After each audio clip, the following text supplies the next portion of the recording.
Hi guys, welcome. I'm so glad you're here to join me tonight. Before we begin, I want you to take a moment to settle in. Find your most comfortable position and let the weight of the day start to dissolve. Tonight, our journey takes us back very far, back to a time long before the hum of cities, the scratching of pens on paper, or the ring of metal tools. We are traveling to a small Neolithic village, a place where the world is shaped by stone, wood, and bone, and governed by the ancient rhythms of the sun and the soil. We're going to spend some time exploring the quiet, simple beauty of early human life, observing the gentle start of a day in a world that felt much larger and much slower than our own. Just listen to the sound of my voice, breathe deeply, and let's drift back to the beginning. The air is cool, a soft, damp veil that hangs over the valley in the moments before the light arrives. Everything is bluer deep, quiet indigo that blurs the line between the earth and the sky. Here, in the cradle of the hills, the world is still asleep. The village is not a place of hard lines or cold surfaces. It is a cluster of rounded shapes, homes built from the very earth they stand upon. The walls are thick, made of sun-dried mud and straw, smooth to the touch and smelling faintly of dried grass and ancient dust. The roofs are heavy with thatch layers, upon layers of reeds gathered from the riverbank, woven together to keep out the rain and hold in the warmth of the lives lived beneath them. Listen to the silence. It isn't a hollow silence, but a living one. It is the sound of the wind moving through the tall, wild grasses on the slopes above. It is the rhythmic, distant rush of the river, a constant heartbeat that has guided the people here for generations. Inside one of the houses, the air is thick and safe. The scent of last night's fire lingers, a comforting ghost of wood smoke and toasted grain. The floor is packed earth, polished smooth by the passage of bare feet over many years. There are no chairs here, no hard angles. There are soft piles of woven mats and thick animal furs. In the center of the room lies the hearth. It is the soul of the home, a shallow depression lined with stones. A few embers still glow deep within the white ash, like tiny red eyes watching over the sleepers. They are the seeds of today's fire, kept alive through the long, dark hours. Slowly, the first finger of light touches the horizon. It isn't a sudden change, but a gradual unfolding. The indigo turns to a soft, bruised purple, then to a pale, misty grey. The birds are the first to notice. A single, clear note rises from a nearby thicket, followed by another, until a gentle chorus begins to ripple through the valley. It is the song of the world waking up, a song that has remained unchanged for thousands of years. Inside the house, a figure stirs. There is the rustle of a heavy hide being pushed aside, the soft thud of feet meeting the cool floor. Movement is slow and deliberate. There is no rush here. Time is not measured by the ticking of a clock, but by the slow movement of shadows across the wall. The person kneels by the hearth. The movement is graceful, a habit etched into the bones by 1,000 mornings. They reach for a small bundle of dried twigs and golden straw kept near the wall. With a breath as light as a sigh, they lean close to the embers. Puff. The red glow brightens. A tiny curl of silver smoke rises, dancing in the dim light. A flicker of orange appears, a small, hungry tongue of flame licking at the straw. The fire is born again. As the heat begins to spread, the room slowly reveals itself. In the corners, there are large clay jars, their surfaces decorated with simple, swirling patterns pressed into the wet mud by fingernails or braided cord. These jars hold the village's lifeblood, the seeds of emmer and einkorn, the dried fruits of the forest, and the cool water from the spring near the door. A heavy stone sits upon another thaddle quern. It is worn deep in the center, a testament to the hours spent grinding grain into flour. The stone is cold now, but soon it will be warm from the friction of work. The person stands and moves toward the doorway. The door is a simple frame covered with a heavy woven mat. As it is pushed aside, the morning air rushes in sharp, clean, and smelling of dew-drenched earth. Outside, the village is emerging from the mist. The houses are grouped closely together, their curved walls creating narrow, winding paths between them. There are no fences here, only the natural boundaries of the landscape. A few steps away, a small enclosure holds the village's livestock. The sheep and goats move restlessly, their hooves making soft clicking sounds against the stones. Their breath rises in small white clouds. They are part of the family, their warmth and their wool a vital thread in the fabric of survival. One of the goats lets out a low, vibrating bleat, a greeting to the morning dot. Beyond the houses lie the fields. They are small patches of green carved out of the wilderness. The stalks of grain are still young, bowing under the weight of the morning dew. These plants are the great miracle of this age, a secret shared between the people and the earth. To watch them grow is to watch the pulse of life itself. The sun is higher now, though still hidden behind the shoulder of the mountain. The sky has turned to the color of a dove's wing. More fires are being lit now. From every thatched roof, a thin, straight plume of blue smoke rises into the still air. These columns of smoke connect the earth to the sky, a silent signal that the village is awake. The person walks toward the edge of the village, where the cultivated land meets the wild. The grass is tall here, and the dew soaks into their skin, a bracing reminder of the world's vitality. They stop and look out over the valley. In the distance, the forest stands dark and ancient. It is a place of mystery, a place where the ancestors dwell and the great beasts roam. But here, in the clearing, there is a sense of order and peace. They reach down and pick up a hand axe made of polished green stone. It fits perfectly in the palm, the result of days of patient grinding against a larger rock. The stone is smooth, almost silky, yet its edge is keen. It feels heavy and reliable, a physical manifestation of human thought and intent. There is a deep connection here between the hand, the stone, and the land. Nothing is disposable.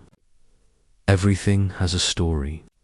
The stone came from the high ridges, the wooden handle from a sturdy ash tree, the leather binding from a deer that fed the village through a long winter. The person begins to walk toward the river. The path is narrow and well-worn, smoothed by generations of feet. Along the way, they pass a communal storage pit, its heavy stone lid covered in a layer of protective clay. Inside, the wealth of the village, the surplus of the harvest rests in the cool dark, a promise against the lean months of the future.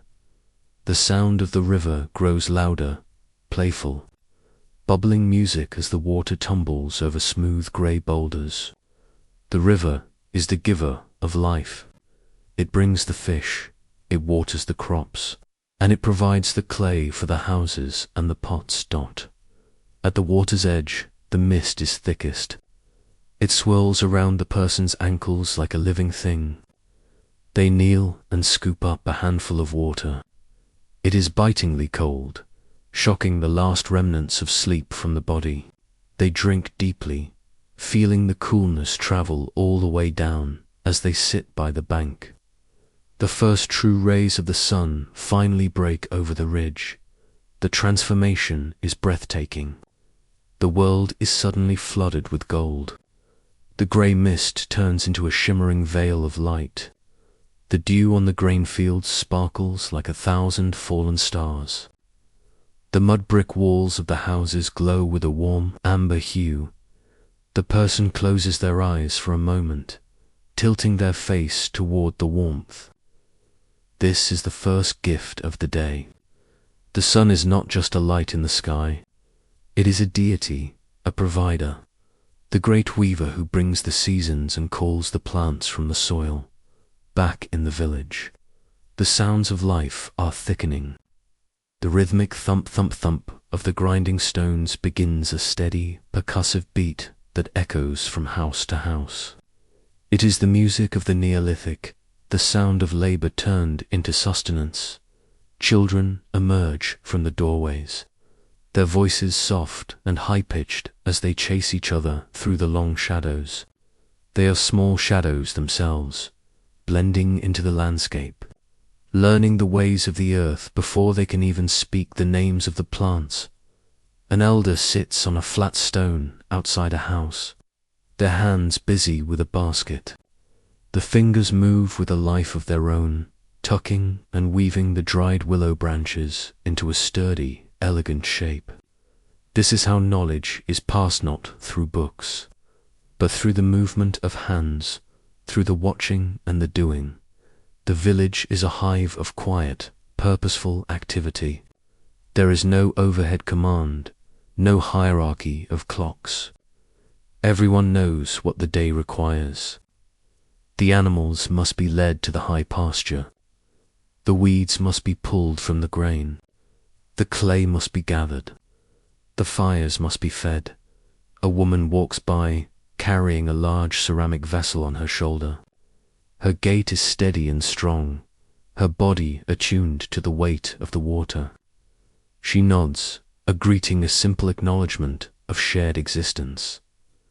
There is a profound sense of belonging here. To be human in this time is to be an integral part of the ecosystem. You are not an observer of nature. You are a strand in its web. Your breath is the wind's breath. Your bones are the earth's stones. Your blood is the river's water. The golden light of the early morning now spills across the village floor, illuminating the fine motes of dust that dance in the shafts of sun. The transition from the stillness of dawn to the soft industry of the morning is not a sudden one, but a gradual unfolding, like a flower opening its petals to the warmth. There is a sound that begins now, a sound that defines the very essence of this age. It is the rhythmic, heavy sliding of stone against stone. In the shadow of a low earthen wall, a woman sits with her legs tucked beneath her. Before her lies the large, saddle-shaped querna, heavy slab of volcanic rock, pockmarked and grey. In her hands, she holds the smaller handstone, smooth and rounded, polished by years of contact with her palms. She pours a small handful of golden grain onto the flat surface. The seeds are hard and dry, the concentrated essence of last summer's sun. With a steady, forward-leaning motion of her whole body, she pushes the handstone across the grain. Si-ara, arush, si-ara, arush. The sound is deep and resonant, a low vibration that seems to come from the earth itself. She pulls the stone back toward her, the sound softening to a gentle slide, then pushes again. Si-ara, rush. Each movement is deliberate. There is no haste in her shoulders, only a steady, swaying rhythm. As the stone passes over the seeds, they shatter, their golden hulls breaking apart to reveal the pale, soft flower within. She repeats the motion, back and forth, back and forth. The repetitive nature of the work becomes a meditation. Her mind drifts with the rhythm, and the air around her begins to smell of sweet, raw earth and crushed life. The fine white powder gathers at the edge of the stone, a small drift of sustenance that grows grain by grain, nearby. Beneath the shade of a wide-spreading oak tree, a man is seated on a log. At his feet lies a collection of stones, flint, obsidian, and smooth river pebbles. He is not building something large. He is refining something small. He holds a piece of dark, glass-like flint in his left hand, cushioned by a thick piece of leather to protect his palm. In his right hand, he holds a pressure flaker made from the tip of a deer antler. The village is quiet enough that you can hear the sharp, crystalline snap as he applies pressure to the edge of the flint. A tiny, translucent flake, thinner than a fingernail, falls away into the grass. He turns the stone slightly, his eyes narrowed, searching for the hidden shape within. He is not fighting the stone. He is listening to it, feeling for the natural lines of cleavage. Press, snap, press, snap. The sounds are small, precise, and incredibly satisfying. The blade he is shaping will eventually be used to harvest the grain or skin a hide, but for now it is a work of patience. Each tiny flake removed brings the edge closer to a perfect, razor-sharp serration. The movement of his hands is a dance of focused intent, a slow conversation between human will and the ancient bones of the earth. In the center of the village, the communal life begins to pulse more visibly. Two men are working on the wall of a storage hut that was damaged by the winter rains. They have a large pile of wet clay mixed with chopped straw and sand. They don't use tools for this. They use their hands. They reach into the cool, heavy mass of mud and pull out a large glob. They kneel by the wall and press the mud into a gap, their fingers smoothing the surface, filling the cracks, feeling the grit of the sand and the fiber of the straw. The mud is cool and tactile, a thick, healing salve for the building. They work in silence, one man preparing the mixture, the other applying it. There is an unspoken understanding between them, a coordination of movement born of years of working. Side by side, slap, smooth, slap, smooth. The wet mud glistens in the sun, slowly losing its shine as the air begins to draw the moisture from it. It is a slow process of rebuilding, a reminder that the village is a living thing that requires constant, gentle care. Beyond the houses, the gate of the animal pen is pulled aside with a low creak of wooden hinges and leather bindings. The sheep and goats do not rush out. They wander, their bellies low to the ground, sniffing at the tufts of grass that grow along the path. A young boy walks among them, a long willow switch in his hand, not to strike them, but to guide them with soft taps against their flanks. He knows each animal by the pattern of its coat or the curve of its horns. There is the old Away with the white patch over her eye, and the energetic young goat that likes to climb the low stone walls. He speaks to them in a low, humming voice, a sound they have known since they were lambs. The animals respond with soft, vibrating bleats and the constant, rhythmic clicking of their hooves on the sun-warmed stones. As they move toward the higher pasture, the sound of the flock becomes a gentle, receding musica blend of bells, bleats, and the rustle of many feet through the dry brush. The boy moves with them, his pace matched to theirs, a small figure in a vast landscape, part of a slow-moving river of life. Back near the hearths, the older women are beginning to prepare the mid-morning meal. They move between the houses with a grace that comes from a life of purposeful movement.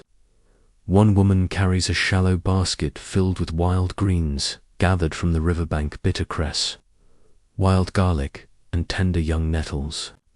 She sits in the sunlight and begins to pick through them, removing the withered leaves and the stray bits of grass. The sound of the greens being sorted is a soft, papery rustle, crinkle, pluck, crinkle, pluck. She handles the plants with reverence, knowing which ones provide strength and which ones soothe a restless stomach. Beside her, another woman is stirring a large clay pot that sits over the low flames of a communal fire. She uses a long wooden paddle, moving it in slow, circular motions. Inside the pot, the cracked grain is absorbing the water, thickening into a rich porridge. Every few minutes, she adds a handful of dried berries or a sprinkle of crushed nuts. The steam rises in white plumes, carrying the scent of toasted oats and sweet fruit. It is a warm, enveloping smell that speaks of safety and the abundance of the earth.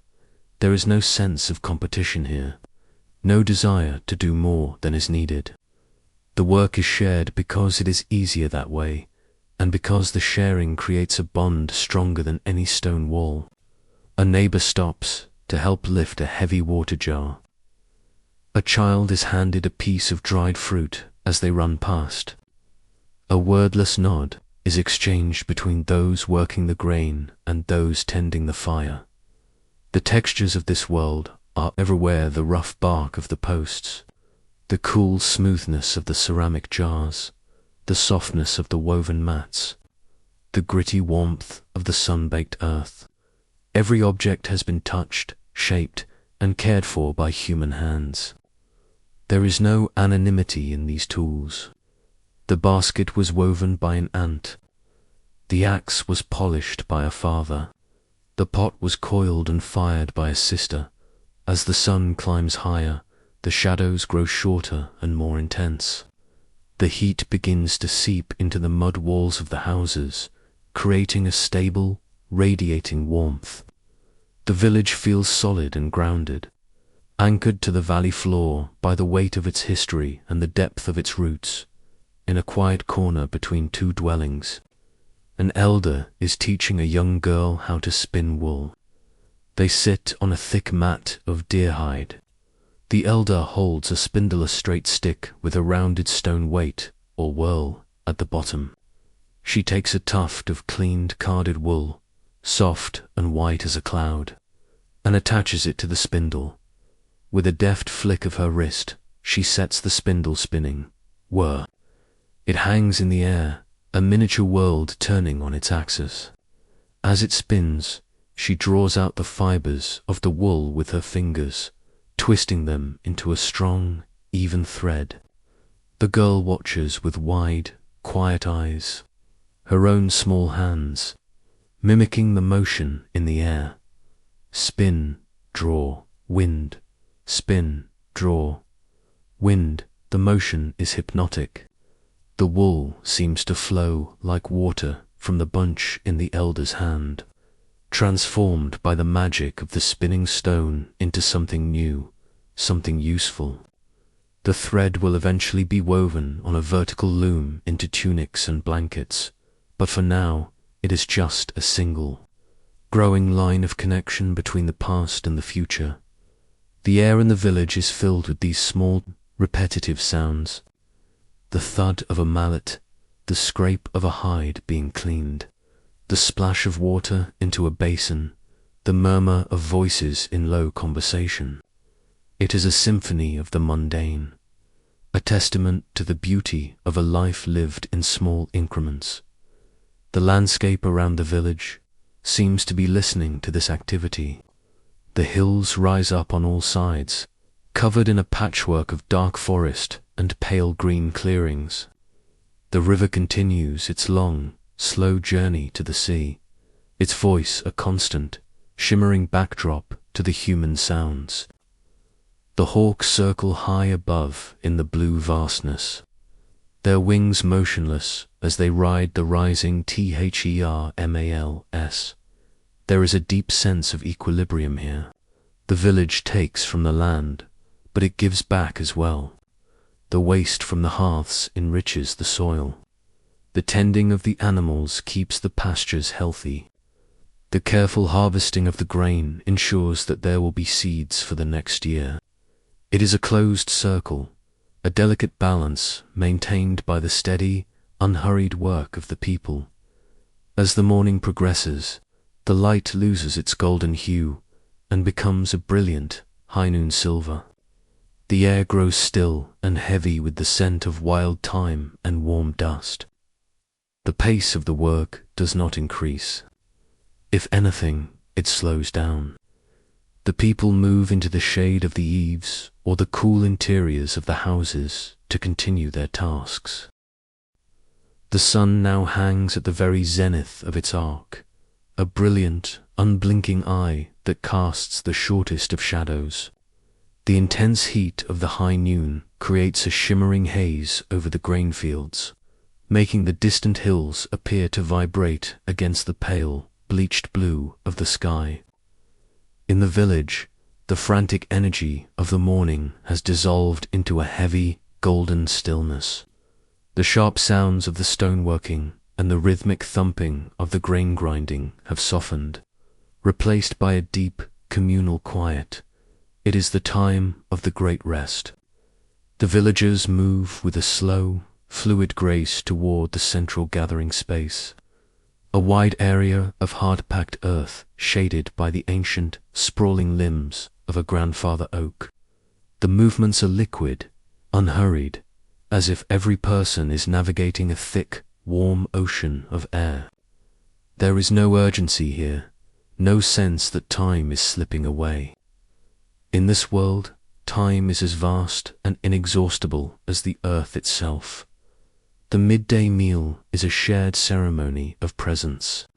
They sit in a wide circle on the cool ground, the dust feeling like velvet beneath their skin. A large, shallow ceramic basin sits in the center, steam still rising lazily from the thick porridge within. It is a humble feast-emmer wheat, cooked until it is soft and creamy, enriched with the fat of a mountain goat and the pungent, earthy sweetness of wild leeks. A woman reaches into the basin with a polished wooden scoop. She moves with a steady, repetitive motion, filling smaller bowls made of carved wood or fired clay. As each bowl is passed from hand to hand, there is a brief moment of contact, the brush of a thumb against a palm, a silent meeting of eyes. These small gestures are the invisible threads that bind the village together. They do not need many words. The shared scent of the food, the warmth of the sun-baked earth beneath them, and the familiar presence of one another are enough. The sound of eating is soft and rhythmic, the scraping of wood on clay, the slow, methodical chewing of the wholesome grain. Between bites, there is the low murmur of voices, a sound like the distant hum of bees in a clover field.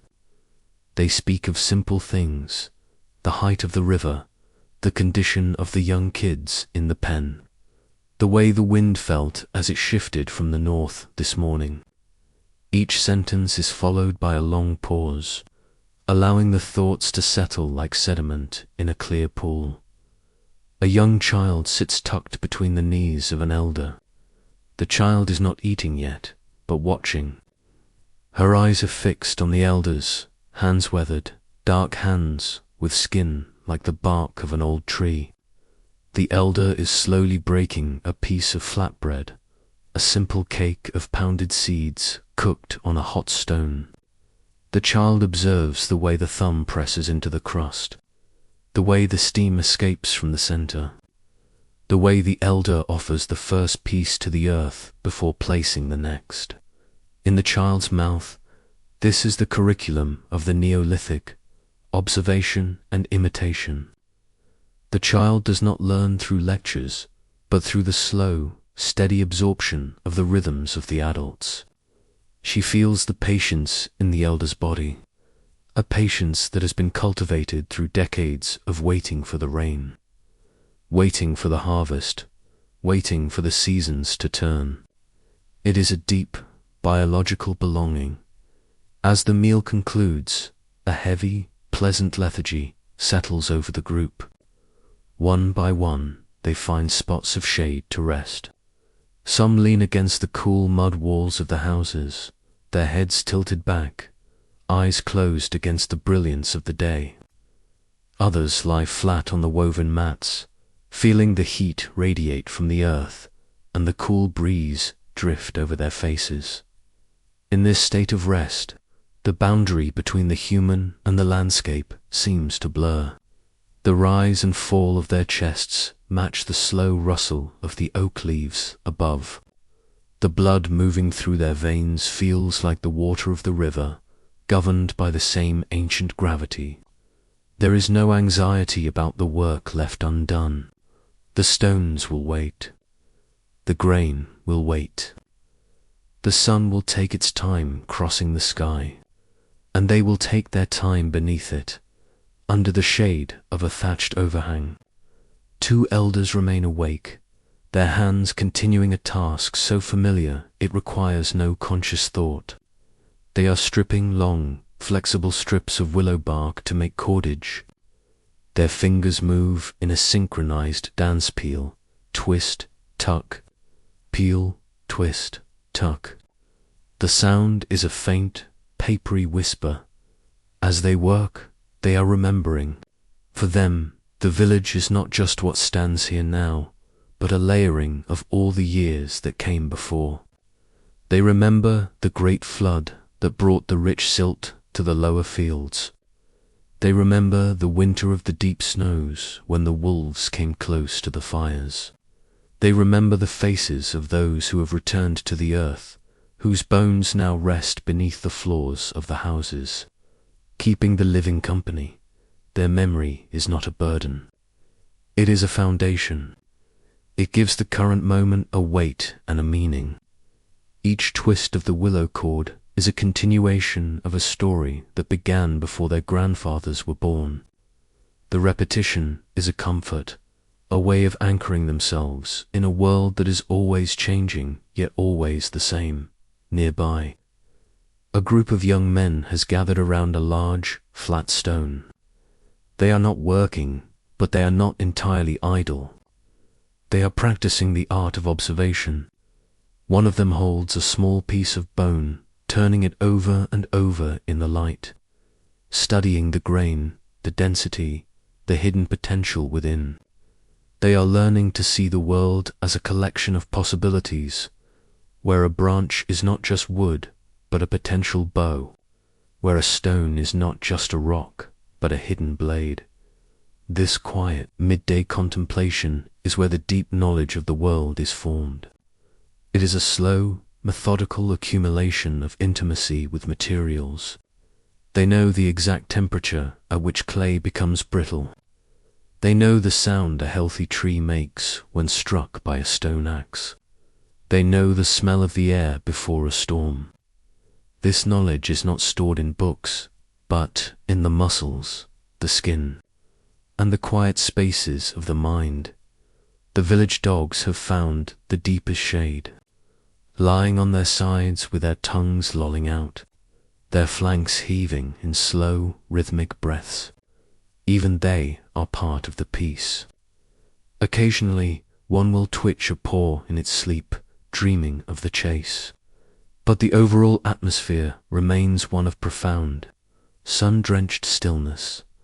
The heat begins to draw out the sense of the village, the smell of the drying mud, the lingering aroma of the wood smoke, the sweet, heavy scent of the drying grasses on the roofs, and the musky odor of the animal pens. To a modern nose, it would be overwhelming, but to the people here, it is the smell of home. It is the smell of safety, of a place where all the elements of life are gathered in one protective circle. A woman stirs from her rest. She doesn't stand immediately, but stays sitting, her back against the house wall.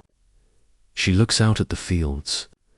From this distance, the individual stalks of grain are invisible, replaced by a soft, undulating sea of pale green. She feels a deep, quiet pride in that green. It represents the labor of her hands and the favor of the spirits.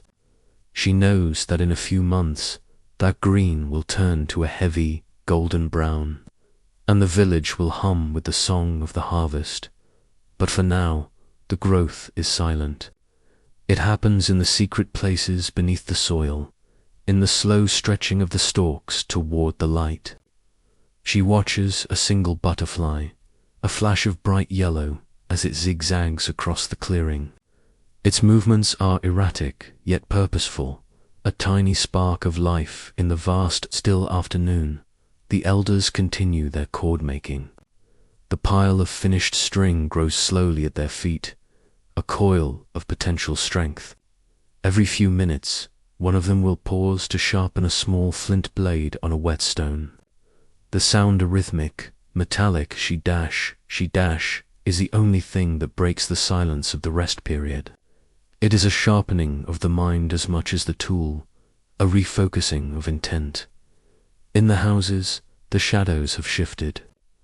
The narrow beams of light that entered through the smoke holes have moved across the floors, tracking the progress of the sun. The interiors are cool havens, smelling of old earth and the dried herbs hanging from the rafters, bunches of mint, yarrow, and chamomile, their leaves shriveled and potent. The connection between these people is not forged in grand events, but in these long, shared afternoons of quiet.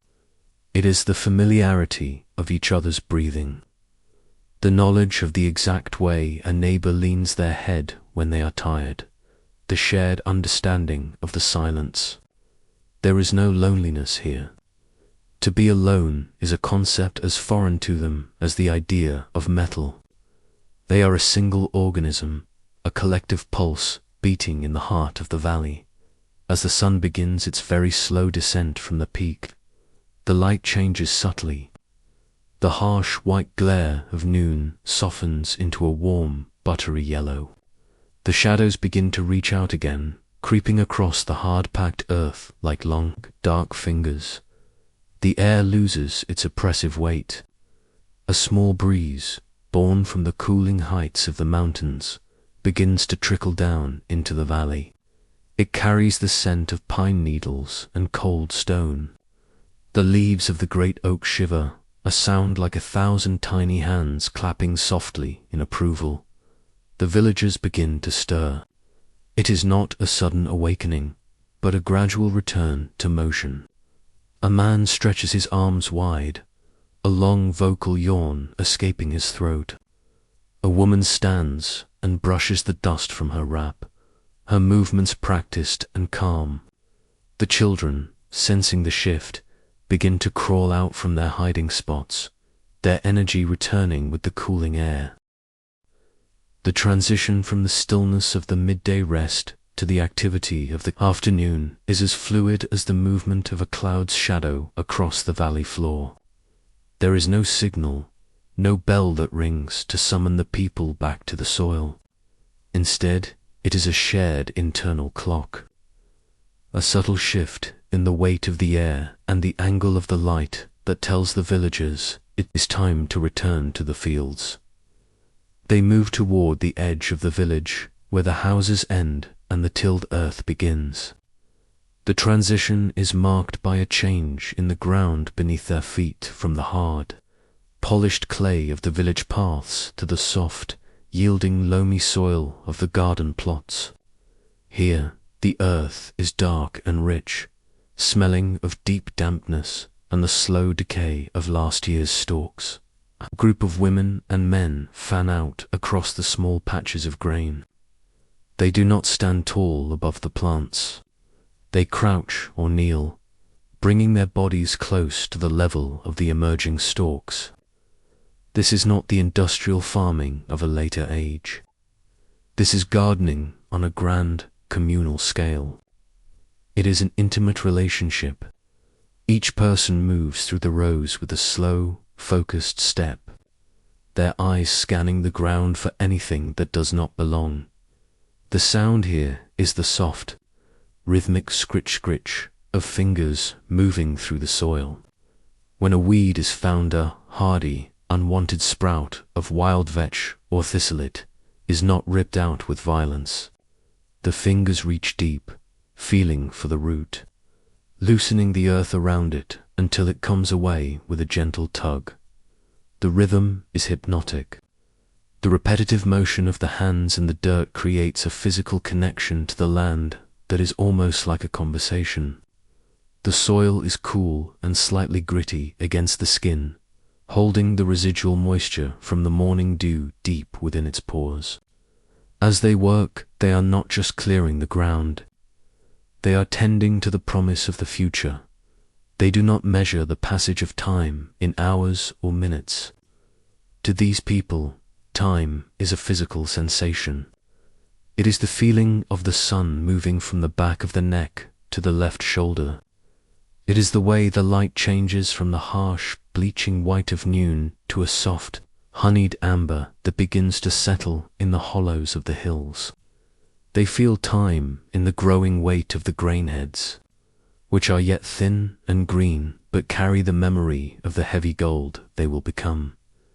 They understand the seasons not as names on a calendar, but as a series of arrivals and departures. They know the season of the returning sun, when the first green shoots break through the crust of the earth like tiny, defiant spears. They know the season of the heavy rains, when the river swells and the air smells of wet stone. They know the season of the long shadows, when the light grows thin and the world prepares to sleep. A man stands at the edge of the field, his hand resting on the handle of a digging stick weighted with a pierced stone. He is not looking at the ground, but at the horizon. He is reading the sky, a skill passed down through countless generations. He watches the way the high, wispy cirrus clouds, the mare's tails, are beginning to curl at their ends. He feels the slight change in the wind's direction, a subtle cooling that comes from the mountains in the west. There is a deep, quiet wisdom in his gaze. He isn't predicting the weather, he is participating in it. He knows that the moisture in the air means the grain will be quenched by a gentle rain before the moon is full. He feels the pressure in his joints, a subtle ache that speaks of humidity and the coming shift in the atmosphere. To him, the weather is not something that happens to the village. It is a guest they are preparing to receive. The work in the fields is a form of communal prayer. As they move through the rows, they hum or chant in low guttural tones. The sounds are not meant to be songs with verses and choruses, but a drone that mimics the wind in the grass or the vibration of the earth itself. It is a way of keeping the body in rhythm, of ensuring that the labor does not become a burden. The sound rises and falls, blending with the rustle of the grain stalks as they brush against one another. It is a peaceful, swaying motion. The villagers are bent low, their backs forming a series of curved hills that mirror the landscape beyond. In this moment, there is no distinction between the human and the plant. Both are fed by the same sun, watered by the same rain, and rooted in the same ancient soil. In a smaller plot nearby, children are being shown how to care for the pulse crops, the lentils and peas that climb up sticks of brushwood. Their small, nimble fingers are perfect for the delicate work of guiding the tendrils. An older woman shows them how to gently wrap a stray vine around a support. She doesn't use many words. She takes a child's hand in hers and guides the movement, letting the child feel the tension of the plant and the texture of the wood. The children learn the hierarchy of life here. They learn that the grain is the primary life giver, the great mother that sustains the village through the dark months. They learn that the lentils are the little brothers, hardy and reliable. They learn that the earth is not a passive object to be used, but a living being that must be nourished and respected as they work. They occasionally find small treasures in the soil, a strangely shaped pebble, a fragment of a fossilized shell from a time when the valley was under a shallow sea, or a piece of worked flint lost by an ancestor. These objects are not treated as curiosities. They are recognized as part of the continuity of the place. A man picks up a small, smooth stone and rubs it between his thumb and forefinger, feeling the eons of time trapped within its polish, before placing it carefully on the boundary wall. The boundary walls themselves are works of patient, generational labor. They are not high fences meant to keep things out, but low ridges of gathered stones that mark the transition between the cultivated and the wild. Over the decades, every stone turned up by the digging sticks has been carried to the edge and added to the pile. The walls are covered in grey and orange lichen, their crevices providing homes for lizards and small, scurrying beetles. The light is deepening now, turning the green of the fields into a dark, intense emerald. The shadows of the villagers stretch out across the rows, long and thin, like the shadows of the trees. The air is becoming fragrant with the scent of the earth being turned and the sweet, resinous smell of the forest that surrounds them. There is a profound sense of security in this labor. While the work is hard, it is predictable. The people know that if they tend the soil will tend them. They trust in the inherent goodness of the cycle. They do not worry about efficiency or yield in the way we might understand those terms. They only care that there is enough to eat, enough to share, and enough to save for the next planting. This trust creates a calmness that permeates every movement. Even when a sudden cloud obscures the sun, bringing a momentary chill to the air, there is no panic. They simply pause, look up at the grey belly of the cloud, feel the coolness on their skin, and then return to their work. They are in no hurry to finish. The field will be there tomorrow and the day after, and for as long as the sun continues to rise, the sound of the river is a constant companion to the field workers. It is a reminder of the water that flows beneath the surface of the earth, feeding the roots of their crops. Sometimes, a few men will leave the fields to check on the irrigation channels, simple, shallow trenches dug to lead the water from the stream into the thirsty plots. They move the earth with their wooden shovels, clearing away silt and fallen leaves. Their movements slow and rhythmic.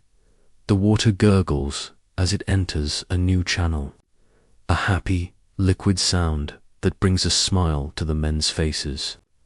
They watch the water soak into the dry earth, turning it from a pale dust to a rich, dark chocolate color. They feel the vitality of the water as if it were their own blood. As the afternoon progresses, the communal nature of the land becomes even more apparent. A woman who has finished her row does not stop to rest. She moves to the next row to help a neighbor who is slower. There is no sense of my field and your field. The land belongs to the village, and the village belongs to the land. This lack of ownership creates a lack of tension. There is no competition, only cooperation. The children begin to tire of the weeding and wander to the edges of the field, to gather wild flowers or watch the grasshoppers. No one scolds them. Their presence is a reminder of why the work is being done. They are the next link in the chain, the ones who will one day hold the digging sticks and read the clouds. An elder sits on the boundary wall, his legs dangling over the side. He is no longer strong enough for the heavy work of the fields, but his presence is vital.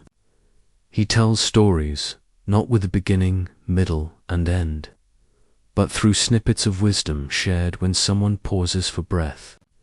He speaks of the great green that once covered the entire valley, and how the first ancestors made a pact with the spirits of the grain to stay in this place.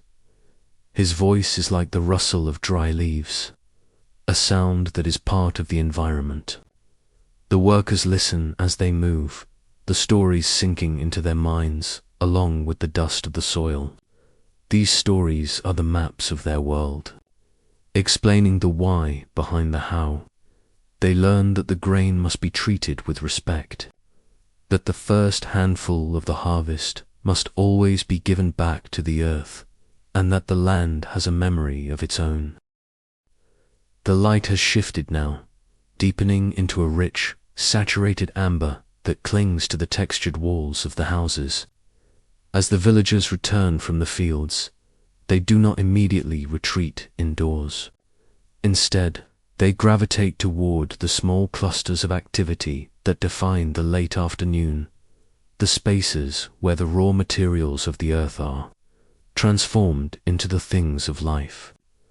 This is the time of the hands, a time when the mind rests and the fingers take up the song of creation.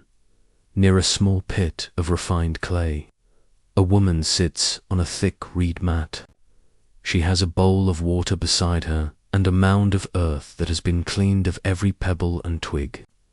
She is a potter, though she would not name herself so.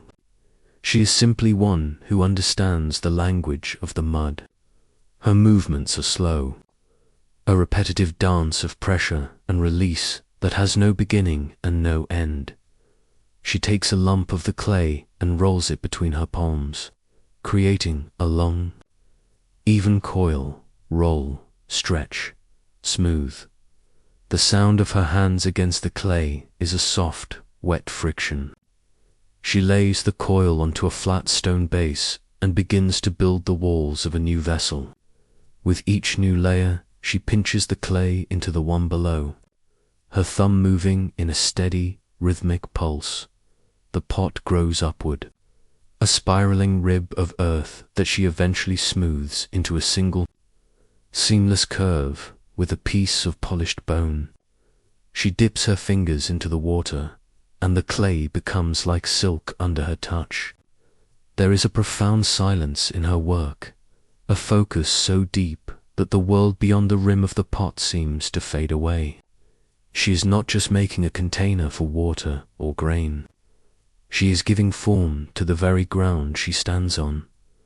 Nearby, a young girl sits beside her, her own small hands mimicking the mother's motions with a smaller piece of clay. No words are spoken. There is no instruction on how much pressure to apply or how to keep the walls from sagging. The girl simply watches. She watches the way the mother's wrists stay firm, the way the water is used sparingly to keep the surface supple. She absorbs the knowledge through her eyes and her skin. It is a silent inheritance, a wisdom passed through the air and the shared rhythm of the task. Further along the path, in the dappled shade of a willow tree, the woodcarvers and toolmakers are at work. The sound here is different, the crisp, rhythmic shuck-shuck of a flint scraper moving over a branch of seasoned ash. A man is shaping a handle for a new hoe. He holds the wood across his lap, his body bent in a protective arc over his work. He uses a flake of obsidian, a glass-dark stone that holds a razor's edge. Each stroke of the blade removes a thin, translucent curl of wood, revealing the pale, straight grain beneath. The curls fall into his lap like autumn leaves.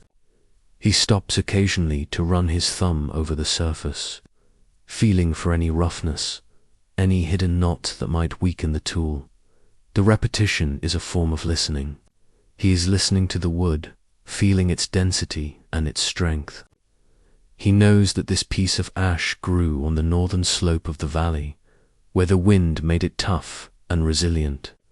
He honors that growth by following its natural lines, shaping the handle so it fits the palm of the hand like a familiar friend. There is no hurry. A tool made in haste is a tool that will fail when the earth is hard. He works with the patience of the tree itself, a slow unfolding of purpose in the center of the village. Beneath the communal awning of woven branches, the weavers are gathered. This is a place of soft sounds, the rustle of dried grasses, the snap of flax stems, and the low, steady hum of voices. They are working with the fibers of the world. One woman is plaiting a basket from split reeds.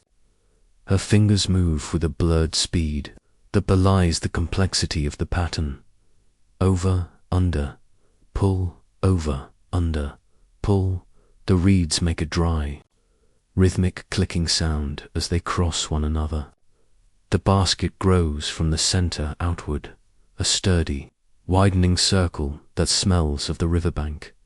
Beside her, another is working on a loom made of 2 upright posts and a horizontal beam. From the beam hang dozens of threads weighted with small fired clay rings. The weights swing gently in the breeze, making a soft, musical clinking sound against one another. The woman moves a wooden shuttle back and forth, weaving a weft of dyed wool-soft browns from walnut husks and muted yellows from wild weld into the warp. The heavy wooden bar she uses to pack the threads together makes a solid, satisfying thump with every pass. It is the heartbeat of the village's industry. The fabric she is creating is thick and warm, a shield against the coming winter. As she works, her eyes are fixed on the growing pattern. It is a simple geometry of lines and checks, a visual representation of the order they bring to the wild world. The younger women sit nearby, carding the raw wool into soft, airy bats. They use the dried heads of teasel plants, their hooked bristles pulling the fibers straight and smooth. The sound is a soft, repetitive hush-hush-hush, like the sound of a distant sea. The air around them is filled with tiny, floating flecks of wool, catching the golden light as they drift slowly to the ground. Everything here is made from something else. Nothing is bought. Everything is birthed. The villagers look at a field of flax and see a tunic. They look at a bed of clay and see a cooking pot. They look at a deer's antler and see a rake. This transformation is the core of their existence.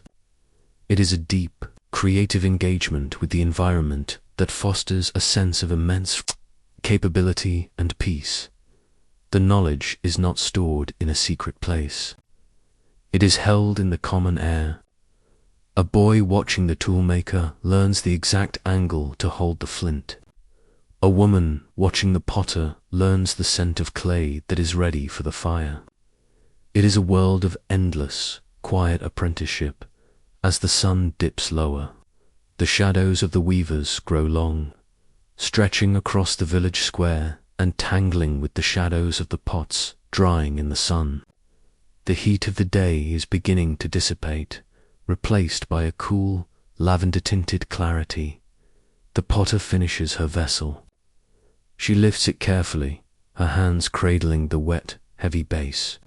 She places it on a bed of dry straw, where it will sit for many days before it is ready for the communal kill. She looks at it not with the eye of an artist seeking praise, but with the satisfaction of a mother looking at a sleeping child. It is good, it is right. She stands and stretches her back, her muscles humming with the residue of her labor. Her hands are coated in a fine layer of grey mud, a second skin that links her to the earth. She does not immediately wash it off. She feels the cooling of the clay as it dries, a final tactile connection to the work. The woodcarver lays his scraper down.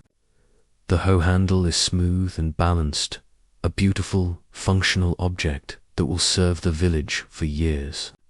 He picks up one of the wooden curls and holds it to his nose, inhaling the sharp, clean scent of the forest. It is a scent of life and potential. The weavers begin to pack away their materials. The unfinished fabric is covered with a clean hide to protect it from the dampness of the night. The clay loom weights are stilled, their music silenced for the day. The baskets are stacked, their new-made edges sharp and pale against the older, sun-darkened ones. There is a profound sense of accomplishment in the village as the light fades. They have spent the day in a constant, creative dialogue with the world. They have taken the raw, the wild, and the unformed, and through the slow, repetitive labor of their hands, they have made it human. The objects they have created are not just things. They are stories. They are the physical remnants of a day lived in harmony with the rhythms of the earth. The pot holds the memory of the riverbank. The handle holds the memory of the tree. The fabric holds the memory of the sheep. As the villagers move toward the center of the village for the evening fires, they carry this sense of creation with them. Their hands are tired, but their spirits are full. They have participated in the great, ongoing work of the world. The air is cooling rapidly now, the sky turning to a deep, bruised plum. The first stars are beginning to pulse in the east, tiny, distant fires that mirror the ones about to be lit on earth. The work of the hands is over, but the feeling of it remains: the weight of the stone, the texture of the wool, the coolness of the clay. It is a physical comfort, a grounding reality that prepares them for the transition into the world of dreams. In the Neolithic, to create is to belong. To shape the earth is to be shaped by it. And as the village settles into the evening, the things they have made stand silent and strong in the growing shadows, witnesses to the enduring power of human patience and the beauty of the simple, repetitive act. Let the image of those busy, quiet hands fill your mind. Feel the smoothness of the stone and the softness of the wool in your own imagination. Let the rhythm of the pinch, smooth, turn, and the over, under, pull carry you into a state of deep, creative rest. The golden light of the late afternoon has begun to stretch and thin, turning from the heavy, buttery yellow of midday into a fragile, translucent copper. This is the time of the long shadows, when every stone, every house, and every blade of grass casts a dark, elongated version of itself across the cooling earth. The intense focus of the craftwork, the pottery and the weaving, begins to soften as the villagers feel the subtle change in the air's weight. There is a collective, unspoken understanding that the time for making is drawing to a close, and the time for returning is at hand. The movement starts at the edges of the village. Those who had wandered a short distance into the surrounding brush to gather fuel begin to emerge from the tree line. They move slowly, their bodies bent slightly forward under the weight of bundles of fallen wood. This is not the heavy timber of the forest's heart, but the breath of the fire, small, dry branches of oak and ash, snapping dry twigs of birch, and thick carpets of fallen pine needles. The sound of their return is a rhythmic, crunching melody: crunch, snap, crunch, snap. Each footfall on the dry leaves and the brittle grass creates a crisp, earthy sound that carries far in the deepening quiet. They carry the wood in slings made of braided vines or simply cradled in their arms against their chests. As they walk, the scent of the forest floor follows them, a mixture of damp moss, resinous sap, and the sweet, fading perfume of wild herbs. They move toward the communal woodpile near the center of the village, a growing mound of winter's promise. They lay their burdens down with a soft, clattering sound. There is a deep satisfaction in the sight of the pile growing. Each branch represents a few more moments of light in the coming dark, a few more breaths of warmth when the frost settles on the thatch. They do not throw the wood down with haste. They place it carefully, stacking it so the air can continue to move through the gaps, keeping the wood sweet and dry at the same time. The sound of the animal bells begins to grow louder, drifting down from the higher pastures. It is a wandering, musical sound, a series of random, hollow notes that signal the return of the flock. The sheep and goats are moving down the hillside, their hooves kicking up small clouds of dust that glow like golden smoke in the low sun. The boy who leads them is no longer energetic. He moves with a slow, swaying gait, his willow switch resting across his shoulders. He doesn't need to guide them now. The animals know the way home as well as he does. They are drawn by the memory of the safe enclosure and the cool water waiting in the stone troughs. The animals enter the village in a slow, shuffling stream. Their bodies are warm and smell of clover and sun-baked wool. As they pass between the houses, the villagers reach out to touch their flanks, a gesture of gratitude and connection. The animals are the villagers walking wealth. Their presence a living shield against the uncertainty of the wild. The enclosure gate is pulled back, its leather hinges creaking softly. The flock moves inside, the sound of their breathing filling the small space. It is a thick, rhythmic sound, a collective sigh of relief as they settle into the familiar dust. The boy stays for a moment, moving among them, checking a hoof here, rubbing an ear there. He moves with the same patience he learned from the elders during the midday rest. There is no rush to close the gate. In the Neolithic, even the animals are given their time to settle, to find their place in the huddle of the night. The light is now truly changing. The copper has turned to a deep, bruised violet in the east, while the west is a riot of burning orange and dusty rose. The air has lost its bite of heat and is now becoming crisp and thin. You can feel the coolness on your skin, a refreshing contrast to the warmth of the day's labor. The women move toward the river for the final time. This journey is different from the morning's hurried trip. Now they move with a graceful, heavy-stepping rhythm. They carry the large water jars, the empty ceramic vessels making a hollow, ringing sound when they accidentally brush against a stone dot at the riverbank.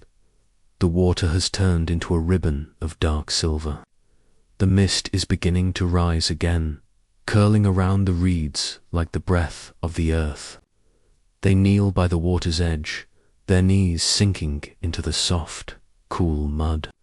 They dip the jars into the current, and the sound of the water rushing in is a deep, glugging music. Gurgle, splash, gurgle, splash. They do not speak. The sound of the river is the only conversation needed.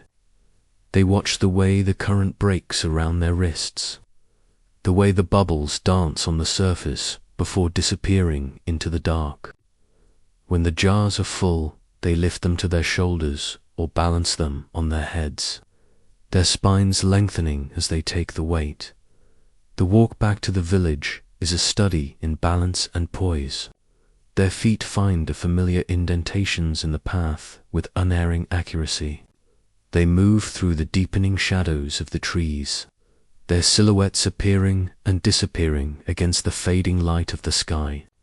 They are the water bearers, bringing the life of the river back to the hearths, ensuring that the night will not be dry. Inside the village, the preparation for rest continues in the small, domestic spheres.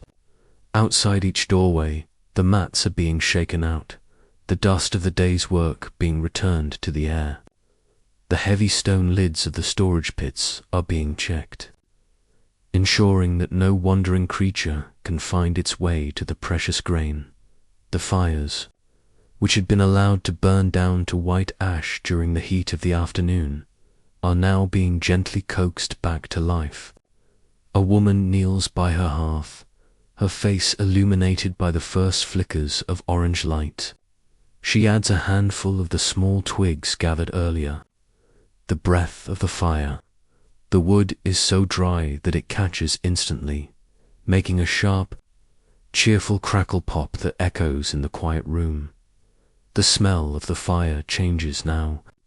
It is no longer the lingering ghost of the morning, but the sharp, pungent scent of fresh smoke.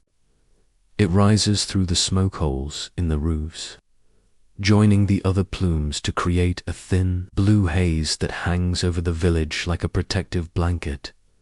There is a sense of quiet anticipation. It is not an anticipation of a specific event, but a general turning inward. The world of the fields, the forest, and the river is receding, and the world of the home and the hearth is expanding. The village is contracting, drawing all its scattered parts back to the center, back to the fire. The children are beginning to settle. Their voices, which had been high and sharp in the afternoon, have dropped to a low, sleepy murmur. They huddle near the warmth of the fires, their faces smudged with the dust of the day, their eyes wide and reflecting the dancing flames. They watch the adults move through the final tasks, the securing of a doormat, the last stir of a cooking pot, the quiet exchange of a tool.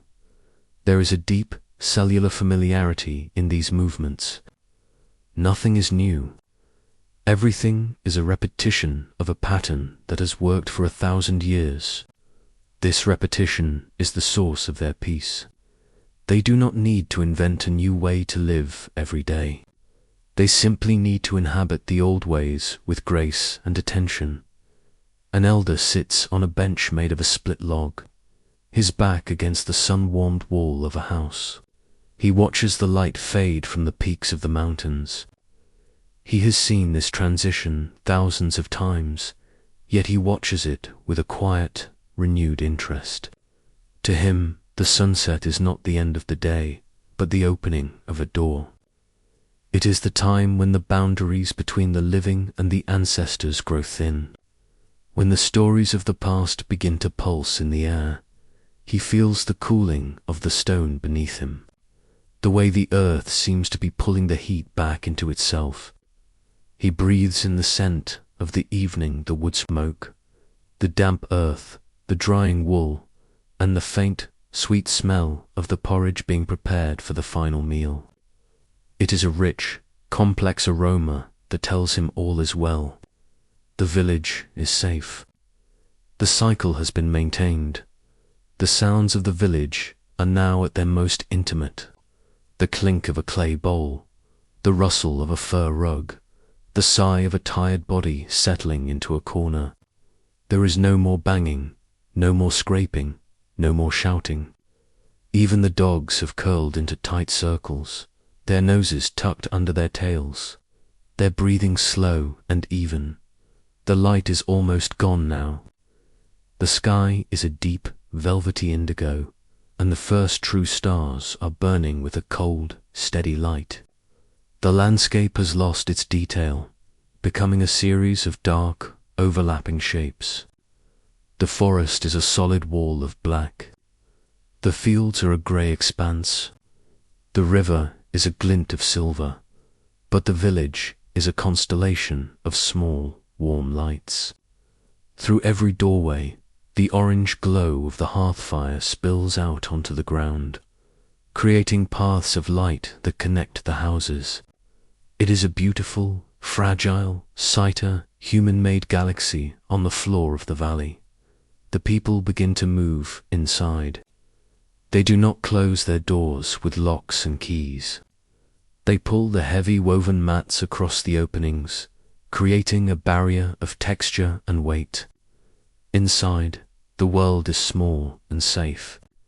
The thick walls hold the heat of the fire and the warmth of the bodies. The air is still and fragrant. There is a feeling of immense, heavy-lidded belonging. The day's work is etched into their muscles, the ache in the shoulders from the grain grinding, the soreness in the fingers from the weaving, the tiredness in the legs from the fields. It is a good weight, a physical reminder that they have paid their debt to the day. The village has now fully withdrawn into the embrace of the thick mud walls, and the world outside has become a vast, breathing shadow. The transition is complete. The expansive, golden energy of the sun has been gathered up and stored within the small, circular hearths of each home. There is no longer a village in the sense of a collective of workers. There is only a cluster of warm, private worlds, each centered around the hypnotic pulse of a single fire. Inside the dwelling, the light is no longer a constant, steady thing. It is a living, breathing presence. The flames of the hearth lick at the dry oak and birch, casting long, dancing shadows that climb the curved walls and lose themselves in the dark, soot-stained thatch of the roof. These shadows are the companions of the evening fluid, silent shapes that move in time with the heartbeat of the fire. The sound within the house is a tapestry of softness. There is the steady, rhythmic crackle hiss of the wood as the heat releases the last of the forest's moisture. There is the low, occasional thump of a log settling deeper into the bed of white ash. And beneath it all, the sound of the people breathing, slow, synchronized, and deep. It is a communal respiration, a shared rhythm that anchors everyone to the present moment. The villagers sit on the floor, their bodies supported by the yielding texture of woven reed mats and the heavy, comforting weight of animal furs. The furs bison deer and thick-walled sheep still hold the scent of the outdoors, a faint musk of wild places that blends with the sweet, pervasive aroma of wood smoke. To sit here is to be wrapped in the layers of the world's history. There is a simple ritual in the way the fire is tended. It is not done with tools, but with the hands and a short, fire-hardened branch. An elder leans forward, his movements so slow they are almost imperceptible. He nudges a glowing coal back into the center. Scrape, nudge, settle. The red glow intensifies for a moment, illuminating the deep map of wrinkles on his face, the history of 1,000 sunsets etched into his skin. He does not speak.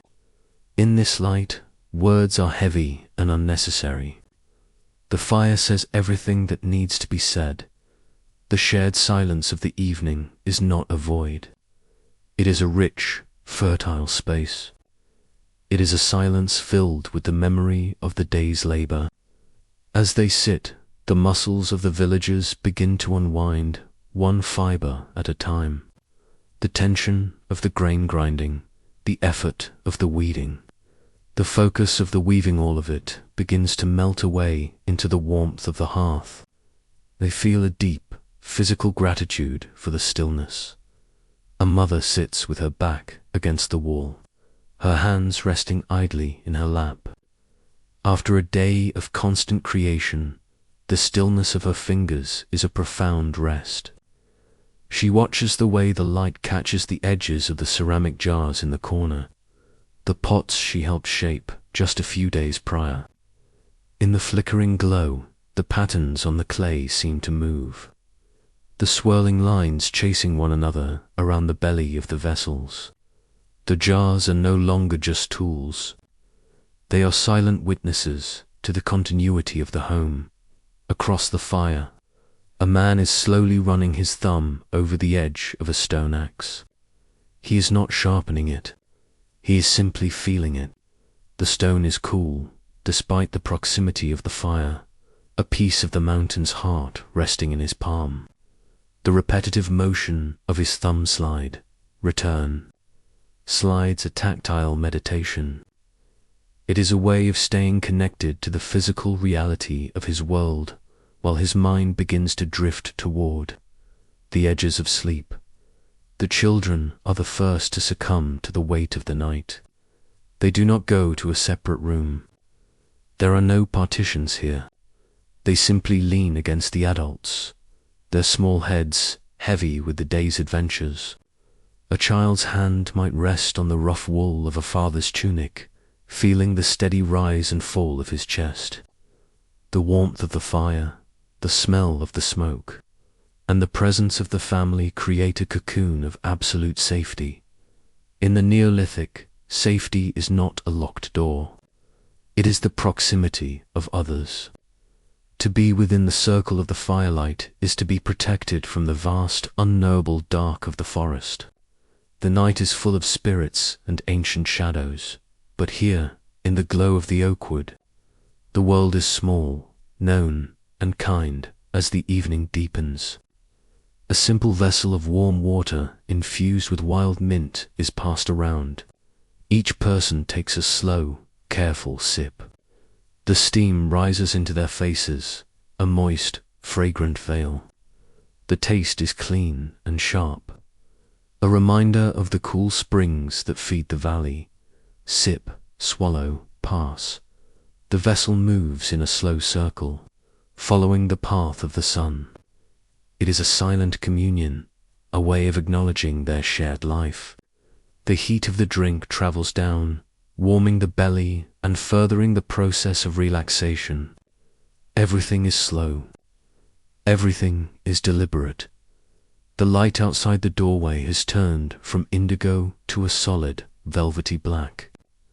The woven mat that covers the entrance stirs slightly in the evening breeze. A soft, rhythmic thud-thud against the doorframe. It is the sound of the world knocking, but the village is no longer listening. The focus has turned entirely inward to the center of the house, to the heart of the fire. Occasionally, someone will speak, not a conversation, but a single thought dropped into the quiet like a stone into a still pool. The river is high, a voice murmurs. A long silence follows. The thought is considered, felt, and allowed to settle. The fish will be deep. Another voice eventually responds. The words are not information. They are a way of checking the pulse of their shared reality. They are a way of saying, I am here, and you are here, and the world is still turning. The voices are low, resonant, and carry no edge of anxiety. In the firelight, all truths are simple. The shadows on the wall continue their ancient play. To the eyes of the villagers, these are not just random shapes. They see the spirits of the ancestors in the flickering dark. They see the movements of the great beasts they have encountered in the forest. The walls of the house become a living tapestry of their collective memory. They do not fear the shadows. They live with them. The ancestors are part of the family, resting beneath the floors, keeping the living company in the long hours of the dark. The fire is beginning to change. The bright, jumping flames have subsided, replaced by a deep, pulsing bed of glowing embers. The light is now a soft, saturated red, the color of a setting sun. The room has grown even quieter. The only sound is the deep, rhythmic breathing of the sleepers and the faint, distant song of a cricket that has found a home in the thatched dot. The air is thick and comforting. It carries the weight of all the days that have been lived in this spot, a cumulative peace that has soaked into the mud and the straw. The villagers are no longer separate individuals. They are a single, resting entity, a cluster of life huddled against the vastness of the night. The feeling of belonging is now at its most profound. There is no desire to be anywhere else, to be anyone else. The simple warmth of the fire, the softness of the furs, and the presence of the kin are all that is required for a complete existence. The world beyond the mountains does not exist. There is only the valley, the village, and this hearth. The elder reaches out one last time to bank the fire. He covers the glowing heart of the coals with a thick layer of ash. This is a crucial ritual. It preserves the seed of the fire, ensuring that it will be there to greet them in the grey light of the dawn. The light in the room dims significantly, the shadows retreating into the corners. The red glow is now a soft, internal pulse, like the light seen through closed eyelids. One by one, the remaining adults settle into their sleeping places. There is the rustle of a fur being pulled up, the soft sigh of a body finding its perfect position. They lie close together, their warmth shared, their heartbeats eventually falling into a single, slow rhythm. The floor, though hard, feels supportive and right. It is the earth itself holding them. They do not sleep on the ground. They sleep with it. The connection is total. In the final moments before sleep takes them, they listen to the night. The village is silent, but the world is not. There is the distant, mournful cry of a wolf from the high ridges, a reminder of the wildness that remains. There is the constant, soothing rush of the river, a liquid lullaby that is played for every generation. There is the whisper of the wind in the trees, a long, sighing sound that speaks of the vastness of the sky. These sounds do not disturb them. They ground them. They are the sounds of the world being exactly what it is. The mind begins to let go of the day. The images of the grain fields, the weaving loom, and the riverbanks start to blur and merge. They become the fluid, nonsensical shapes of the dream world. The weight of the body becomes a pleasant, heavy anchor, pulling the consciousness down into the deep, dark water of rest. The fire is now a secret, hidden glow beneath the ash. The room is dark, save for the faint, silvery light of the stars filtering through the smoke.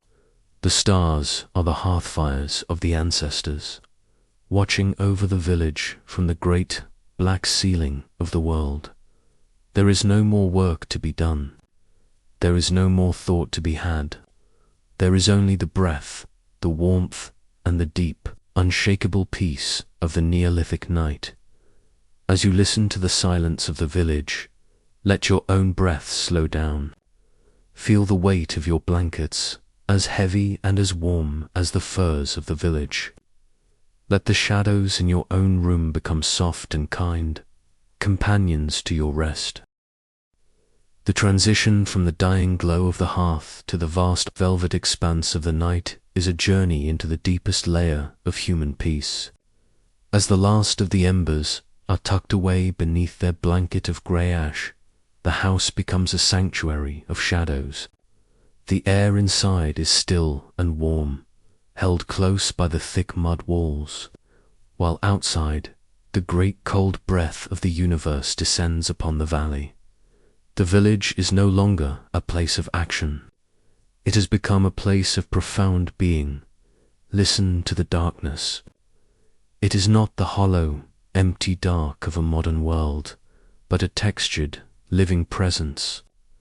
In this time, the night is a second world, just as real as the one seen by the sun, but governed by different laws and different spirits. As the villagers drift into the first waves of sleep, their awareness expands beyond the walls of their homes, stretching out toward the horizon and up toward the brilliant, piercing lights of the sky above the thatched roofs. The stars have emerged in their full, terrifying beauty. Without the glare of artificial light, the sky is not black. It is a shimmering tapestry of silver, violet, and deep, infinite blue. The Milky Way spills across the heavens like a river of celestial grain, a path of light that the ancestors walk on their journey through the great beyond. The people of the Neolithic do not see the stars as distant, burning gas.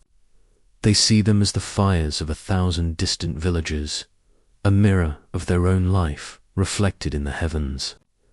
They know the movement of these lights with an intimacy that is felt in the bones. They know that when the 7 sisters rise above the ridge, it is time to prepare for the cold. They know that when the great bear turns its tail, the rains are not far behind. The sky is their first and greatest map, a silent rotating clock that ensures they are never truly lost in time. As you lie there, imagine looking up through the small smoke hole in the roof. A single star, bright and steady, hangs in the center of that dark circle. It is an anchor in the void. Its light is cold, but it brings a sense of immense perspective. The village is small, the valley is narrow, but they are held within a cosmic order that is ancient and unshakable. This realization brings not fear, but a profound sense of safety. Everything is in its place. The stars are in their tracks, the river is in its bed, and the people are in their furs. Outside the houses, the sounds of the night are a low, rhythmic symphony. The wind has dropped to a mere whisper, a soft hiss as it brushes against the dry reeds of the thatch. Occasionally, there is the rustle of a small creature, a mouse or a hedgehog, moving through the tall grass near the walls. These sounds are tiny, domestic, and comforting. They are the sounds of a world that is still alive even while it rests. Further away, the larger world speaks. From the deep black heart of the forest comes the hoot of a great horned owl. The sound is long, hollow, and hauntingly beautiful. Hoo-hoo. It carries through the still air like a message from the spirit of the trees. It is answered by the distant, high-pitched yip of a fox on the ridge. These voices are the boundaries of the human world. They remind the villagers that they are guests in a wild landscape, and that their safety is a gift of the community and the fire. Inside the pens, the livestock have settled into a deep, huddling warmth. You can hear the rhythmic, heavy sound of a cow or a goat shifting its weight, the soft thud of a body meeting the earth. Their breathing is a slow, wet sound, a collective sigh that mingles with the scent of hay and warm skin. The animals are part of the night's protection. Their alertness is an extension of the village's own senses. If a wolf were to draw near, the shifting of the flock would be the first warning. But tonight there is no alarm. The air is clear, and the predators are far away in the high timber. There is a unique feeling of belonging that comes with sleeping in a Neolithic village. It is the feeling of being part of a huddle. In this age, humans do not sleep in isolation. They sleep in a tangle of limbs and furs, the warmth of one body feeding the next. This physical proximity is the ultimate comfort. To feel the steady heartbeat of a brother or a child against your back is to know that you are not alone in the face of the infinite. It is a primal, cellular security that predates language. The darkness of the room is soft, like the fur of a black bear. As your eyes adjust, you can see the faint, ghostly outlines of the village's life, the curve of a storage jar, the upright post of a loom, the smooth handle of a stone axe leaning against the wall. These objects are silent now, their work finished, but they pulse with the memory of the day. They are the silent guardians of the household, the tools of survival resting alongside the hands that use them. The rhythm of the night is slow and deep, like the movement of a great tide. Every breath taken by the sleepers is a tiny ripple in that tide. And out, in, and out. The air in the house is cool now, but the heavy furs trap the heat of the life beneath them, creating a microclimate of safety. The scent is of wood smoke, old earth, and the faint, sweet smell of dried herbs, chamomile and mint that hang from the rafters to keep the spirits of the night kind, the Neolithic mind. As it drifts toward the world of dreams, does not distinguish between the seen and the unseen. In the quiet of the night, the ancestors come close. They are the ones who first cleared this land, who first brought the grain seeds in their leather pouches, who first stacked the mud bricks of these houses. They are not gone.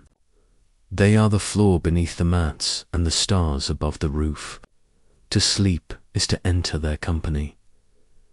This awareness of the cycles of life and death, of day and night, of the rising and setting of the stars, creates a tranquility that is hard for us to imagine. There is no anxiety about tomorrow, because tomorrow is simply another turn of the great wheel. The grain will grow because it has always grown. The sun will return because it has always returned. The village will endure because it is rooted in the truth of the earth. The stillness of the middle night is the most sacred time. It is the time when the earth is most itself, stripped of the noise of labor and the distractions of the light. The valley is a bowl of silence, holding the village like a precious seed. The river continues its long, liquid chant, a sound that has no beginning and no end.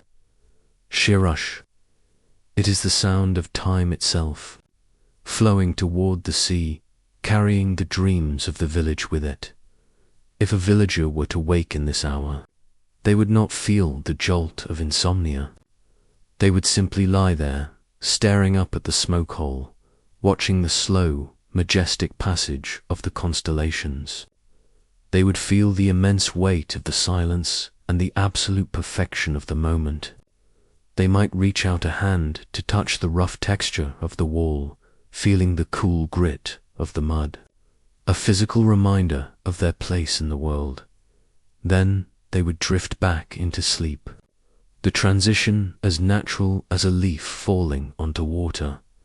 The darkness is not a wall. It is a womb. It is the place where energy is renewed, where the body heals, and where the mind weaves the experiences of the day into the wisdom of the soul. The weavers of the village are now weaving their dreams, long shimmering threads of memory, hope, and story that bind the community even tighter than the linen cords they make by day. The stars are shifting. The Great Bear has moved its position in the sky, tilting slowly toward the western peaks. The night is at its deepest, its coldest, and its most peaceful. The fires have cooled to the point where not even a flicker remains, but the warmth of the group remains constant. As we linger in this Neolithic night, we can feel the same rhythm entering our own bodies. The vastness of the sky above, the solidity of the earth beneath, and the warmth of the life around us. It is a state of total integration. We are not separate from the world. We are a part of a beautiful, ancient, and endlessly repeating cycle. The village is a dream ship sailing through the dark ocean of the valley, steered by the stars and anchored by the hearths. Everyone on board is safe. Everyone is accounted for. The journey is quiet, and the destination is the dawn. Let the silence of the valley fill your own room. Let the darkness become a soft, protective fur that covers you from head to toe. Imagine the sound of the distant river as a lullaby meant only for you, a sound that has been playing for 10,000 years to help you find your rest. The house is a vessel of quiet now, a deep earth-scented cradle held in the palm of the valley. The transition from the awareness of the stars to the soft, heavy depth of sleep is like a feather falling through the still air. Inside the thick mud walls, the air is motionless, warmed by the collective breath of the family and the lingering, radiant heat of the hearthstones. The fire is no longer a light. It is a memory. Deep beneath the protective layer of white ash, the red heart of the coals pulses with a slow, subterranean life. It is a hidden warmth, a secret shared between the people and the earth. As the light fades into a soft, velvety black, the senses begin to fold inward, like the petals of a flower closing at the touch of the moon. The bodies of the sleepers have found their places, settled into the soft hollows of the mats and the thick, welcoming weight of the furs. There is a deep, heavy stillness in their limbs. The aches of the dather, tension in the shoulders from the digging sticks, the tiredness in the hands from the weaving, the steady burn in the legs from the mountain paths, all of it is dissolving into the warmth. Listen to the rhythm of the house. It is a slow, oceanic sound. The breathing of the elders is deep and resonant, like the wind in the hollows of the hills. The breathing of the children is light and quick, like the rustle of dry leaves. Together, they create a single, unified pulse. It is the heartbeat of the village at rest. It is a sound that has no beginning and no end. A sound that has echoed through these valleys for 1,000 generations.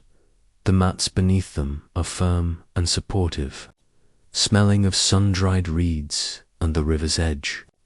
The firs above them are heavy and soft, smelling of the wild heights and the hearth smoke. Between these layers of the world, the humans are held in a state of perfect suspension. They are no longer workers, no longer makers, no longer hunters. They are simply life, breathing in the dark. The dreams are forming now. In the Neolithic mind, dreams are not separate from reality. They are the paths the spirit walks when the body is still. They are dreams without words, composed of textures, colors, and sounds. A woman dreams of the golden grain, not the work of harvesting it, but the feeling of the sun-warmed stalks brushing against her palms. She dreams of the color yellow, a vast undulating sea of light that stretches to the edge of the world. She dreams of the rhythmic crush of the seeds under the stone, a sound that becomes the music of the stars. A man dreams of the forest, not the hunt, but the smell of the damp earth after a rain, the scent of crushed pine needles and ancient moss. He dreams of the shadows of the great trees, long and cooling, and the sound of the mountain stream as it tumbles over the white pebbles. The children dream of the animals, the soft, woolly warmth of the lambs, the clicking of hooves on the stone, and the high, clear song of the birds at the first light. These dreams are slow and fluid, merging into one another like water. They are the weaving of the soul, a quiet industry that continues while the hands are idle. There is no anxiety in these dreams, no rush, no fear. The world of the night is a kind world, a mirror of the village's own peace. Everything is settling. Everything is slowing. The house itself seems to breathe with the sleepers. The mud walls, thick and solid, hold the stories of the family in their grains of sand and straw. The thatch above, heavy and dense, keeps the cold of the infinite sky at bay. Inside this shell of earth and grass, there is an absolute, unshakable security. The darkness is not a void. It is a soft, protective blanket. It is a place where the edges of the self begin to blur. In the deep rest of the middle night, you are not just a person. You are the warmth of the fir. You are the scent of the wood smoke. You are the sound of the distant river. You are the valley itself, dreaming of the sun. The weight of the body is a pleasant thing, a heavy anchor that keeps the spirit grounded in the safety of the home. Each muscle lets go of its hold on the day. The neck softens into the fur. The hands uncurl, the fingers resting in the natural curve of a shell. The feet, which have walked the dusty paths since dawn, are now still and cool. The silence of the village is a deep, layered thing. It is the silence of the stones. It is the silence of the sleeping seeds. It is the silence of the ancestors resting beneath the floorboards. This silence is a presence, a companion that sits by the hearth and watches over the sleepers. It is a silence that tells them they are loved, they are safe, and they are home. Outside, the world continues its slow, majestic rotation.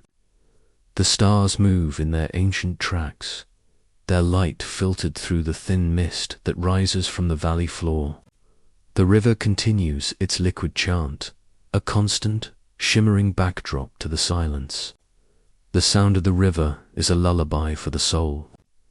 It is the sound of time flowing, but in the Neolithic, time does not move in a straight line. It moves in a circle.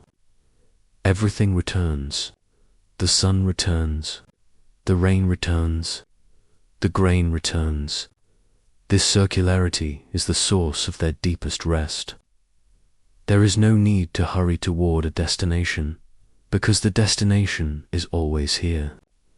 In the heart of the cycle, the fire beneath the ash pulses one last time, a tiny heartbeat of light, and then settles into a long, quiet glow. The warmth remains, a steady, invisible hand that touches the skin of the sleepers. The air is sweet and cool, a refreshing draught that cleanses the spirit. The village is a cluster of dreams, held together by the gravity of the earth and the memory of the fire. Imagine yourself there, lying among them. Feel the weight of the bison fur, heavy and warm. Hear the soft, rhythmic breathing of the family around you. Smell the lingering scent of the mint and the oaks. Let the darkness of the Neolithic night become your own darkness. Soft, kind, and total embrace. There is no world beyond this room. There is no time beyond this breath. The stars are high and silent. The valley is deep and still. The ancestors are watching, their presence, a gentle warmth in the air. The journey of the day is a long way off. The tasks of the morning have not yet been born. This is the time of the great pause, the time when the earth gathers its strength and the humans find their peace. As the middle night stretches out, the silence grows even deeper. It is a silence that goes all the way down to the roots of the mountains. It is a silence that holds the mystery of the beginning and the promise of the end. Let your own thoughts become like the dying embers, are small, glowing, and then slowly covered by the soft ash of sleep. Let the rhythm of the village's breathing become your own rhythm. The world is safe. The village is still. The night is long and kind. You are part of the huddle. You are part of the circle. You are part of the earth. As we leave the sleepers in their sanctuary of mud and fur, the darkness remains a perfect, unbroken peace. The stars continue their slow dance. The river continues its song. And the village continues its dream of the grain and the sun. The shadows on the wall are soft and indistinct, moving only when the wind outside nudges the heavy doormat. Every person in this room is connected by a web of shared labor and shared rest. The child near the wall feels the warmth of the mother's arm. The elder near the hearth feels the familiar texture of the stones. This is the foundation of the human experience, the simplicity of presence. There is no need for complex thought. There is no need for words. The body knows what to do. The heart knows where it belongs. The mind has laid down its burdens, letting them dissolve into the dark soil beneath the house. The silence of the valley outside is immense. It is a silence that has existed for eons, long before the first seeds were planted and the first houses were built. The mountains stand as silent guardians, their peaks touching the cold, bright stars. The forest is a breathing mass of shadow, home to the creatures that wake while the village sleeps. But within the village walls, there is a different kind of silence, human silence, filled with the warmth of the fire and the peace of the community. It is a silence that nourishes the soul and prepares the body for the challenges of the coming day. The Neolithic night is a time of deep restoration. In the absence of artificial light, the brain produces the heavy, golden chemicals of sleep. The sleep is profound, reaching down into the very core of the being. It is a sleep that heals the muscles, clarifies the mind, and strengthens the spirit.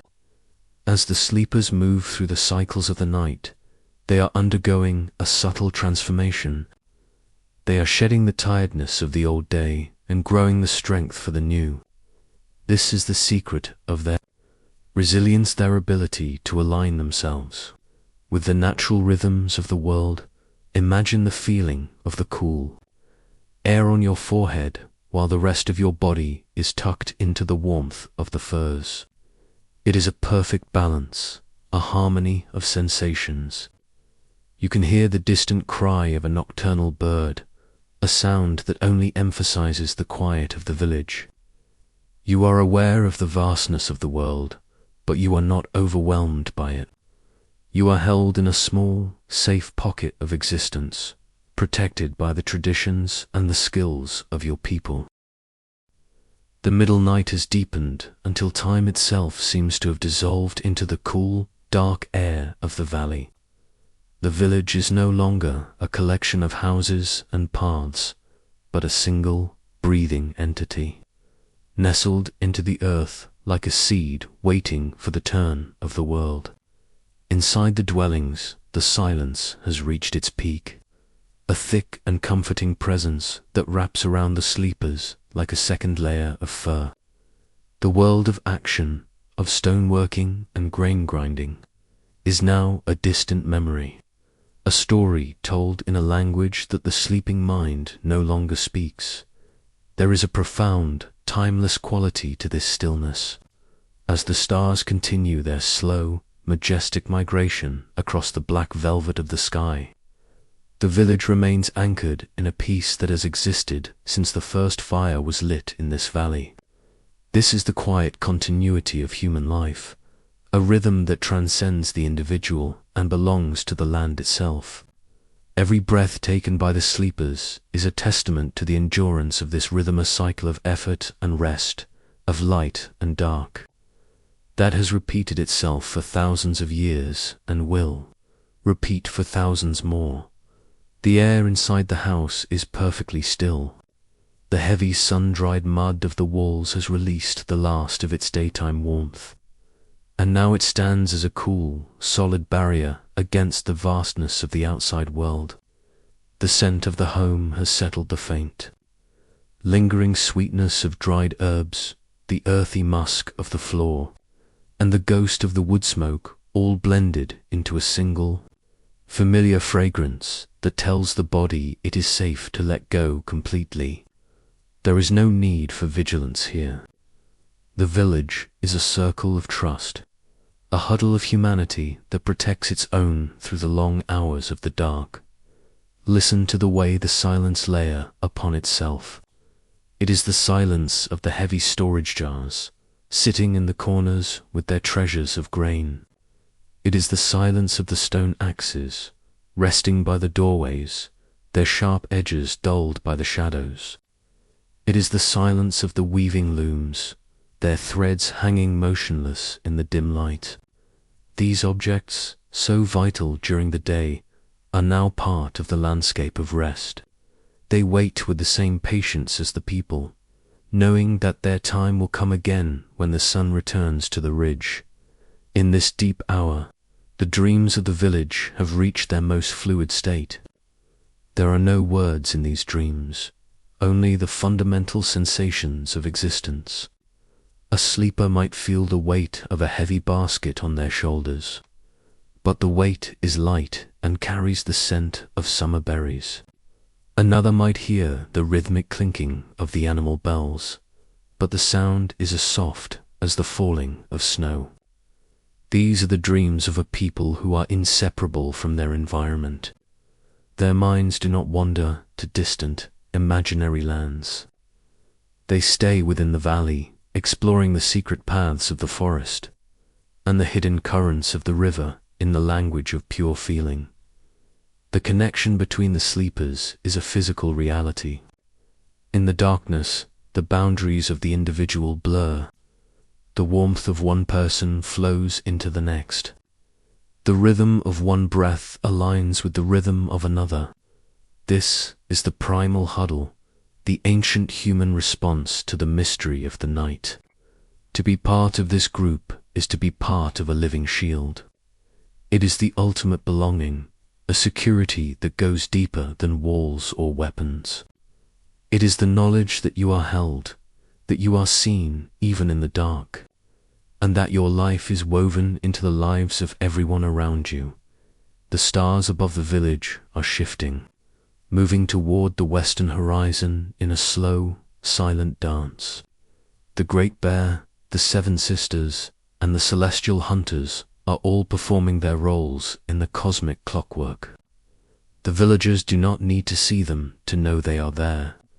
The rhythm of the sky is mirrored in the rhythm of their own blood. They are participants in a great universal order, a harmony that governs the movement of the planets and the growth of the grain with the same impartial grace.